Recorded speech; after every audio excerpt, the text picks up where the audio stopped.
ආයිබෝන් දරුවනේ අද අපි සාකච්ඡා කරන්න යන්නේ ගැටලු අංක 18. මේ ගැටලු අංක 18 දීලා තිනවා අමල්, කමල්, විමල්, රනිල් එකිනෙකා අතර එක්වරක් බැගින් පාට කරගන්න එක්වරක් බැගින් අතරට දුන්න මිතුරන් සියලු දෙනා අතරට දුන් වාර ගණන කොපමණද කියලායි ආන්නේ. එතකොට අපි ගැටලු අංක 17 බලද්දි පුතේ ඒකේ ඕගොල්ලෝ දැනගන්න ඕන විශේෂයෙන් මෙතන තිබුණා මිතුරන් අතරේ සුබපැතුම්පත් උවමාරු කර ගැනීම. අපි හිතමු උදාහරණයක් විදිහට අමල් සහ කමල් අතර සුබපැතුම්පත් උවමාරු කර ගන්නවා කියලා. එතකොට අමල් ගාව තියෙන සුබපැතුම්පත කමල්ට යනවා.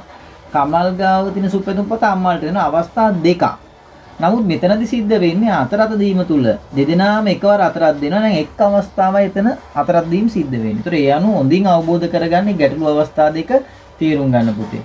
දැන් මෙතනදී අපි බලමු රූප සටහනක් මගින් මේක විසඳගන්නේ කොහොමද කියලා. අපි මුලින් බලමු අමල් අතරක් දෙන වාර ගණන.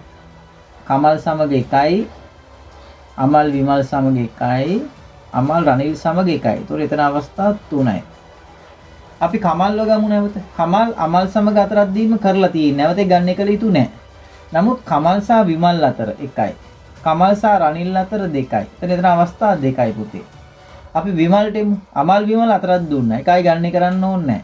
කමල් විමල් අතරක් දුන්නා ගන්න කරන්න ඕනේ නැහැ. නමුත් විමල් සහ රනිල් අතරත් දීම ගණනය කළ යුතුයි. ගණනය කළ යුතුයි පුතේ. ඒතර එතන තියෙන එක් අවස්ථාවක්. දැන් මේ අපි අවස්ථා ටික ගණනය කරනවා. 3 2 1. එහෙනම් එතන සමස්ත අවස්ථාව කීයද පුතේ? වාර ගණන වෙනවා වාර 6.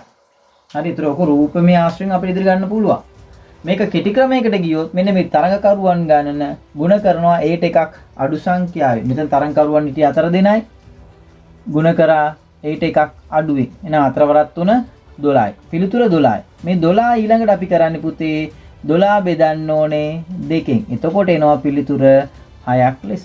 මේ ක්‍රම දෙකටම ඔයාලට මේක ගාන විසඳන්න පුළුවන්. ඉතින් ගොඩාක් දරුවෝ මේක හොඳින් අවබෝධ කරගෙන විසඳීම තමයි වඩා වැදගත් වන්නේ. තමන්ගේ කාලය බලන්න ඒ කාලයට ගැලපෙන ආකාරයට පිළිතුර සකස් කරගන්න. එහෙනම්